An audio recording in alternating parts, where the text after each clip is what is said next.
The first question: what is fear made of? It is always there behind a corner, but when I turn to face it, it is only a shadow. If it is non-substantial, how does it manage to have such a power over me?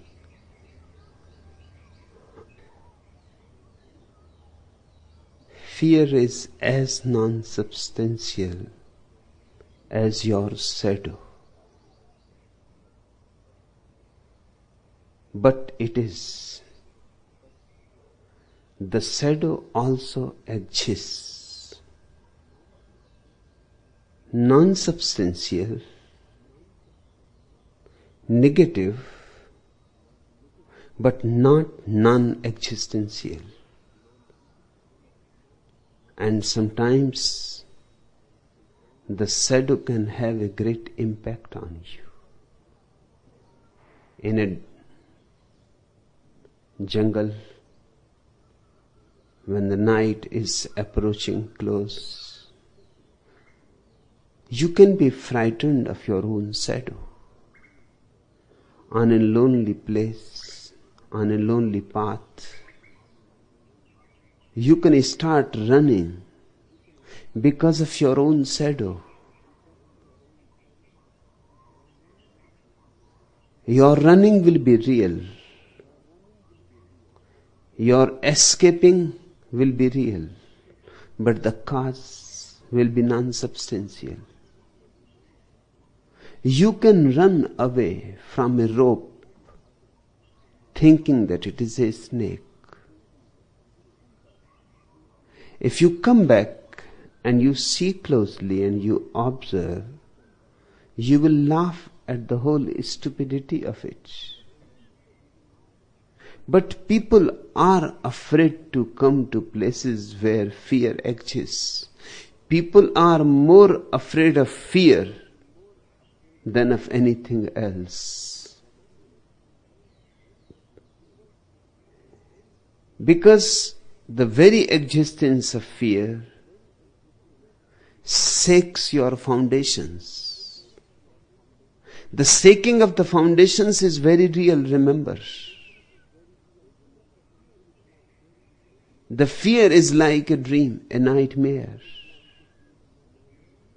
But after a nightmare, when you are awake, still the after effects persist.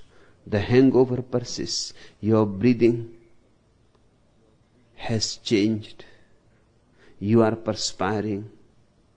Your body is still trembling. You are hot. And now you know that it was just a nightmare, a dream. Non-substantial. But even this knowing will take time to penetrate to the very core of your being.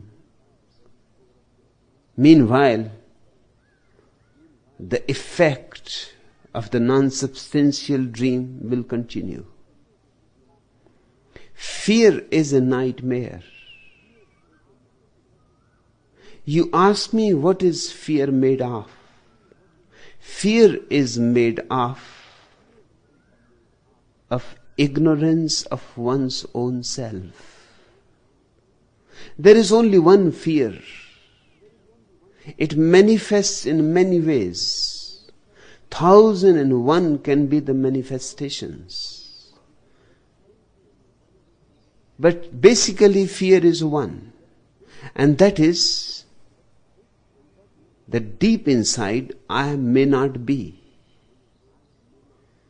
And in a way it is true that you are not. God is. You are not. The host is not. The guest is. And because you are suspicious, and your suspicion is very valid, you don't look in. You go on pretending that you are. You know if you look in, you are not. This is a deep, tacit understanding. It is not intellectual. It is existential. It is in your very guts. The feel that I may not be. It is better not to look in. Go on looking out. At least it keeps you befooled. It keeps the illusion intact that I am. But because this feeling of I amness is false, it creates fear. Anything can destroy it. Any deep encounter can shatter it. It can be shattered by love. It can be shattered by meeting a master. It can be shattered by a great disease. It can be shattered by seeing someone die. It can be shattered in many ways. It is very fragile. You are managing it somehow by not looking in. Mullah Nasruddin was traveling in a train. The ticket collector came. He asked for the ticket. He looked in all his pockets, in all his suitcases, and the ticket was not found. And he was perspiring, and he was becoming more and more frightened. And then the ticket collector said, "Sir, but you have not looked in one of your pockets. Why don't you look in it?" Mullah Nasruddin said, "You please don't talk about that pocket. I'm not going to look into it. That is my only hope."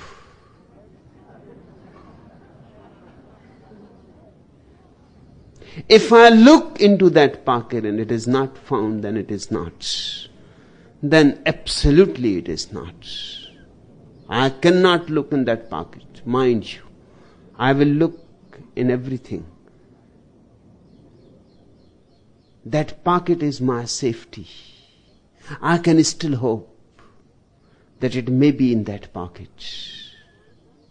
I have left it deliberately, and I am not going to touch it. Whether I find the ticket or not, but I am not going to look into that particular pocket. This is the situation about the ego too. You don't look in. That is your only hope. Maybe, who knows, it is. But if you look, your tacit feeling says it is not. This false ego, which you have created by not looking in, by continuously looking out, is the root cause of fear. You will be afraid of all those spaces in which you have to look in. You will be afraid of beauty, because beauty simply throws you in. A beautiful sunset and all those luminous colors in the clouds. And you will be afraid to look at it, because such great beauty is bound to throw you in. Such great beauty stops thinking. For a moment, the mind is in such a awe, it forgets how to think, how to go on spinning and weaving. The inner talk comes to a stop, a halt, and you are suddenly in. People are afraid of great music. People are afraid of great poetry. People are afraid of deep intimacy. People's love affairs are just hit-run affairs. They don't go deep into each other's being. Because going deep into each other's being, the fear is there. Because the other's pool of being will reflect you. In that pool, in that mirror of the other's being, if you are not found, if the mirror remains empty, if it reflects nothing, then what? People are afraid of love. They only pretend. They only go on playing games in the name of love. They are afraid of meditation. Even in the name of meditation, at the most, they go on doing new ways of thinking. That's what Maharishi Mahesh Yogi's transcendental meditation is. It is neither meditation nor transcendental. It is simply chanting a mantra. And chanting a mantra is nothing but a process of thought. Concentrated thought. It is again a new device. A device not to meditate.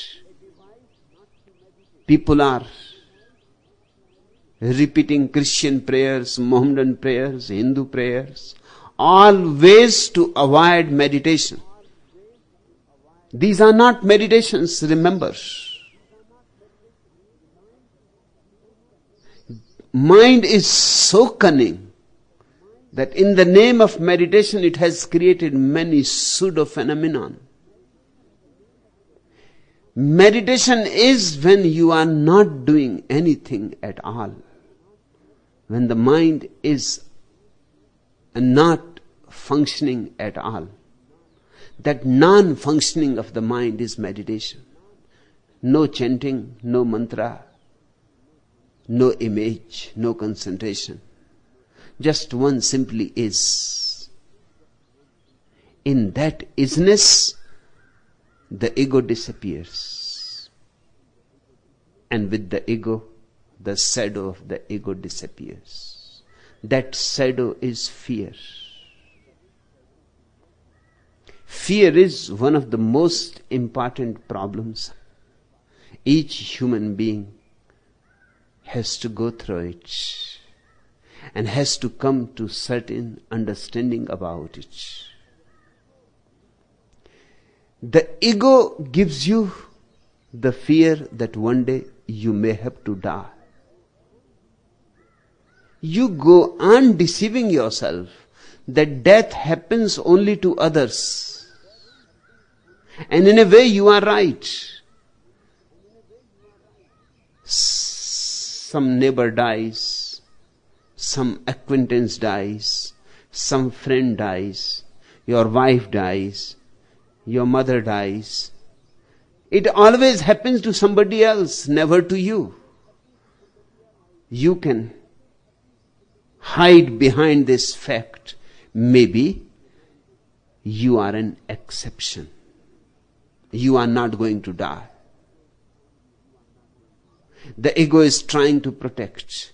But each time somebody dies, something in you becomes shaky. Each death is a small death to you. Never send somebody to ask for whom the bell tolls. It tolls for thee. Each death is your death. Even when a dry leaf falls from the tree, it is your death. Hence we go on protecting ourselves. Somebody is dying and we talk about the immortality of the soul. And the leaf is falling from the tree and we say, nothing to be worried. Soon the spring will come.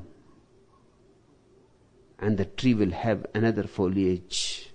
This is only a change. Only the garments are being changed. People believe in the immortality of the soul not because they know, but because they are afraid. More cowardly a person is, more possibility that he will believe in the immortality of the soul. Not that he is religious, he is simply cowardly. It has nothing to do with religion, the belief in the immortality of the soul. The religious person knows that I am not, and then whatsoever is left is immortal, but it has nothing to do with me. This me is not immortal. This I is not immortal. This I is very temporary. It is manufactured by us. Fear is the shadow of I. And because the I is always somewhere deep down alert that I will have to disappear in death, the basic fear is of death. All other fears only reflect the basic one. And the beauty is that death is as non-existential as ego. And between these two non-existentials, the ego and death, the bridge is the fear. Fear is very important. It has no power. You say it is so non-substantial, then how it manages to have such a power over me? You want to believe in it. That's its power. You are not ready to take a plunge in your inner depth and to face your inner emptiness. That is its power. Otherwise, it is impotent, utterly impotent. Nothing is ever born out of fear. Love gives birth. Love is creative. Fear is impotent.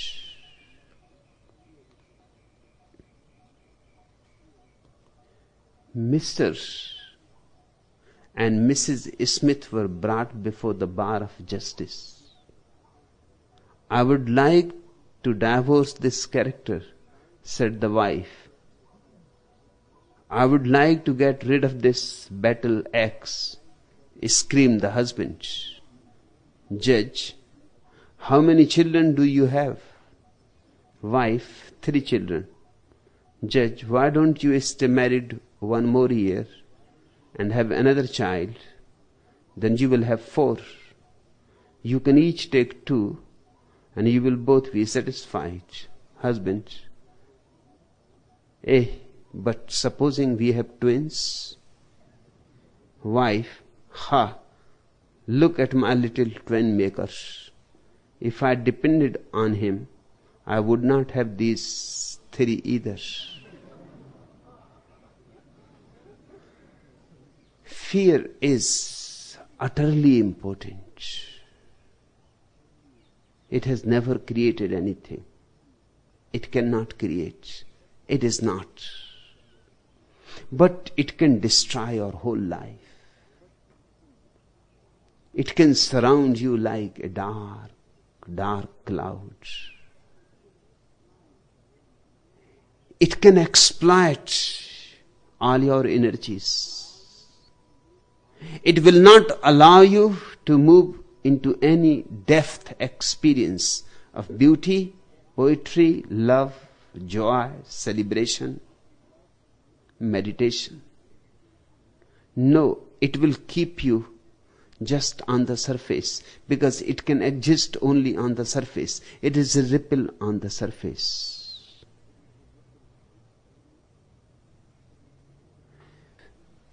Go in. Look in. And if it is empty, so what? Then that's our nature. Then that's what we are. Why one should be worried about emptiness? Emptiness is as beautiful as the sky. Your inner being is nothing but the inner sky.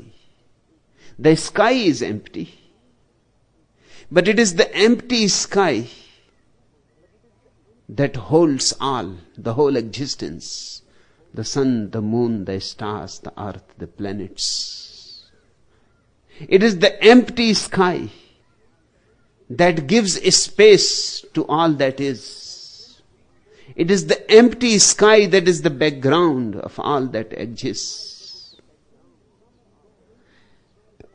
Things come and go, and the sky remains the same.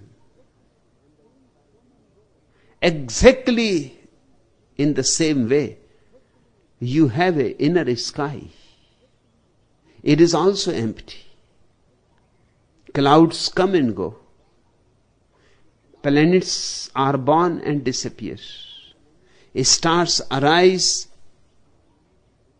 and die. And the inner sky remains the same, untouched, untarnished, unscarred. We call that inner sky Sakshin, the witness. And that is the whole goal of meditation. Go in, enjoy the inner sky. Remember, whatsoever you can see, you are not it. You can see the thoughts, then you are not thoughts. You can see your feelings, then you are not your feelings. You can see your dreams, desires, memories, imaginations, projections, then you are not them.